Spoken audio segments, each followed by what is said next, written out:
Hello and welcome to my channel What I have learned.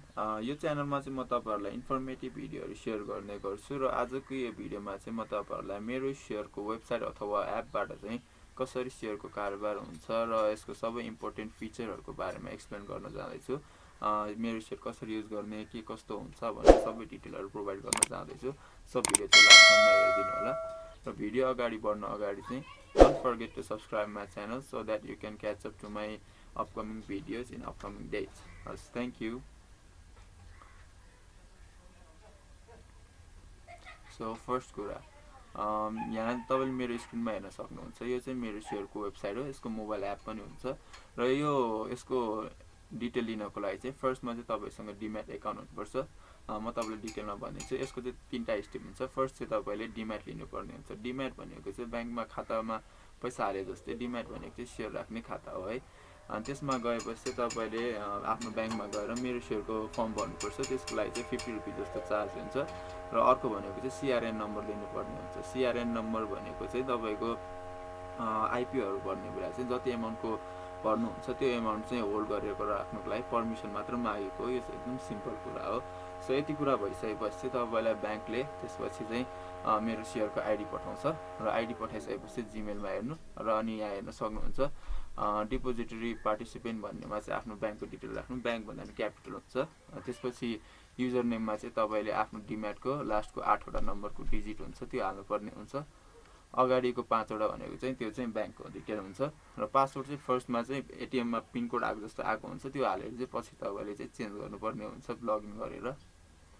So यति password हालेपछि चाहिँ login गर्नुस् भित्र गएर अनि लगइन भइसकेपछि खुल्छ र ड्याशबोर्ड खुल्छ। कहिलेकाहीँ चाहिँ यसरी लोड भइरहेको हुँदैन। मेरो शेयरमा अलि प्रब्लम हुने हुन्छ वेबसाइटको चाहिँ स्लो हुन्छ। ल यसरी ड्याशबोर्ड खोलिसकेपछि तपाईले सबै अप्सनहरु लिन सक्नुहुन्छ र तपाईले यहाँ मेरो फर्स्टमा गएर चाहिँ राइट टपमा जानुभयो भने चाहिँ आफ्नो प्रोफाइलहरु हेर्न सक्नुहुन्छ। त्यसपछि त्यहाँ पासवर्ड चेन्ज गर्ने अप्सन हुन्छ, ट्रान्ज्याक्सन पिनहरु चेन्ज गर्ने अप्सन हुन्छ। यो तपाईको प्रोफाइलमा भएको चाहिँ तपाईले के आफ्नो डिटेल जुन दिनु भएको छ त्यही नै आउँछ। त्यसपछि पासवर्ड चेन्ज गर्नु पर्यो भने त्यहाँ गर्नु, ओल्ड पासवर्ड हालेर नयाँ पासवर्डमा चेन्ज गर्ने। यो चाहिँ फेसबुकहरु जस्तै। ट्रान्ज्याक्सन पिन भन्ने एउटा हुन्छ त्यो चाहिँ तपाईले आईपीओहरु भर्ने बेला चाहिने हुन्छ। तपाईले बैंकमा अथवा एटीएमबाट पैसा निकाल्दाखेरि पिन कोड जस्तै यो चाहिँ आईपीओ भर्ने बेला एउटा पिन कोड चाहिने हुन्छ। यो चाहिँ तपाईले सेट गर्नुपर्ने हुन्छ। यो सेट भइसकेपछि तपाईले आईपीओहरु शेयर गर्नु मिल्छ र एक्टिभिटी लगमा भनेको चाहिँ तपाईको सबैले तपाईको के एक्टिभिटी भयो डेट राख्नु भयो भने स्टेटमेन्ट जसरी देखाइदिन्छ है। त्यसपछि माई शेयरमा जानु भयो भने चाहिँ तपाईले यहाँ चाहिँ तपाईहरुसँग भएको शेयरहरुको सबै डिटेल हेर्न सक्नुहुन्छ। कति क्वान्टिटी छ के कस्तो छ भनेर। अनि आईपीओमा आएकोहरु चाहिँ अलि लेट आउँछ है। अनि किन्नेको पनि त्यो किन्नेको दिनमा चाहिँ आउँदैन, अलि 2-4 दिन जस्तोमा आउने हुन्छ। आएन भने चाहिँ तपाईले आफ्नो ब्रोकरलाई भन्नुपर्ने हुन्छ र उनीहरुले पठाइदिन्छ। त्यसैगरी अनि माई पोर्टफोलियो तिर जानु भयो भने चाहिँ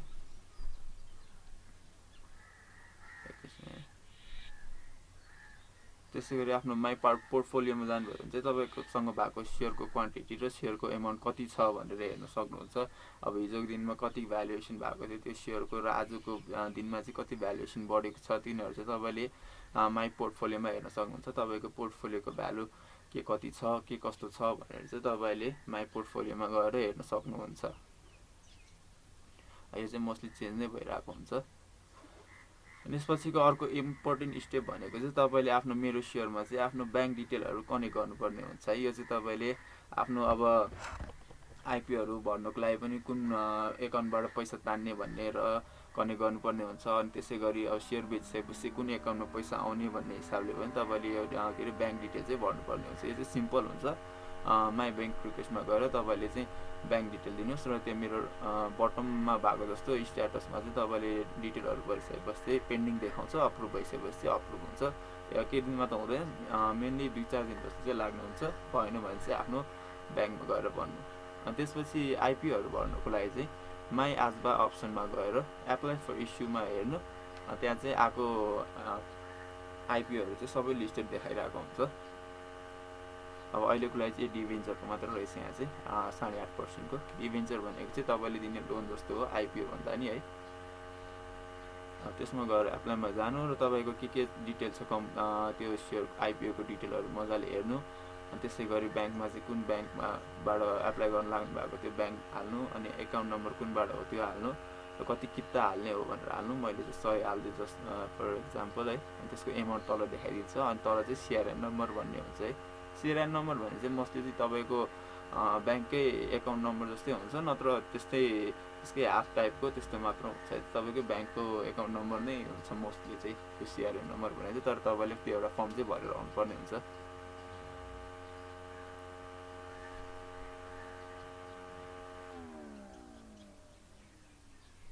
अनि तपाईँले त्यति भरिसक्नु भएपछि चाहिँ तपाईँले अनि एप्लाई गर्नु, अनि एप्लाई हुन्छ। अनि त्यहाँ चाहिँ देखाउँछ स्ट्याटसमा के छ भनेर। तपाईँको ब्याङ्कमा स्टेटमेन्टमा हेर्नुभयो भने चाहिँ तपाईँको एमाउन्ट फ्रिज भएको भनेर हेर्नुभयो भने चाहिँ यो चाहिँ तपाईँले एप्लाई भयो भनेर सम्झिनुहुन्छ है। अनि अर्को इम्पोर्टेन्ट स्टेप भनेको चाहिँ तपाईँले आइपिओमा परेको अथवा आफूले किनेको सेयरहरू बेचिसकेपछि चाहिँ तपाईँले सेयर ट्रान्सफर गर्नुपर्ने हुन्छ। यसको लागि चाहिँ भनेको चाहिँ तपाईँले चाहिँ माई पर्चेस सोर्समा गएर हेर्नु, र कुन सेयर बेच्नु भएको त्यो हेर्नु, र त्यसमा क्लिक गरेर प्रोसिड गर्नु। यो चाहिँ मेनली ट्याक्सहरू क्यालकुलेसन गर्नको लागि चाहिँ एकदम इम्पोर्टेन्ट स्टेप हो। यो चाहिँ तपाईँहरूले कति प्रफिट गेन भयो, के क्यापिटल गेन ट्याक्स कति लगाउने भन्नको लागि चाहिँ यसबाट निस्किन्छ है। अनि त्यसपछि भनेको चाहिँ माई पर्चेस सोर्स भइसकेपछि चाहिँ माई इडिएसमा जानु, र त्यहाँ ट्रान्सफर सेयर भन्ने हुन्छ। मेरोमा स्क्रिनमा त देखाएको छैन, तपाईँले पर्चेस सोर्स गरिसकेपछि त्यहाँ अप्सनमा तल देखाइदिन्छ कुन कुन सेयर भनेर। तपाईँले चेक गरेर क्लिक गरेर अनि प्रोसिड गर्नुभएपछि चाहिँ ट्रान्सफर हुन्छ है। कहिलेकाहीँ चाहिँ पर्चेस सोर्समा गरिसकेपछि पनि के भ्यालुएसन गरिसकेपछि पनि सेयरहरू चाहिँ देखाउने हुँदैन, बट पछि चाहिँ देखाउँछ है। अनि यहाँ हेर्न सक्नुहुन्छ मेरो स्क्रिनमा यो चाहिँ सबै मैले सेयर पठाइसकेको अर्को स्टेटमेन्टहरू हो। अनि यसरी सेटल देखाउँछ राइटमा हेर्नुभयो भने चाहिँ। अनि नभएकोहरू चाहिँ पेन्डिङमा देखाइरहेको हुन्छ। एकै दिनमा त हुँदैन, 1-2 दिन चाहिँ लाग्ने हुन्छ है तपाईँले सेयर पठाइसकेपछि पनि। यो चाहिँ एकदम इम्पोर्टेन्ट स्टेप हो, नबिर्सिकन गर्नु होला।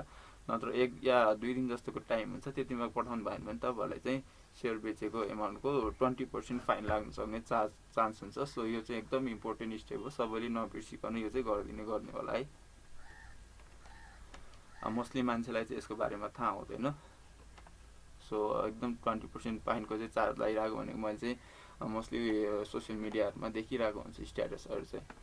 सो अब मोस्टली चाहिने कुरा भनेको चाहिँ मेरो सेयरमा यति नै हो। बट अब सेयर कारोबार गर्नु अगाडि चाहिँ सबै डिटेलहरू बुझेर अनि आउनु होला। हस्, थ्याङ्क यू। हेर्दै गर्नु होला, यस्तो भिडियो म अझै नै ल्याउने छु। Don't forget to subscribe my channel. Thank you.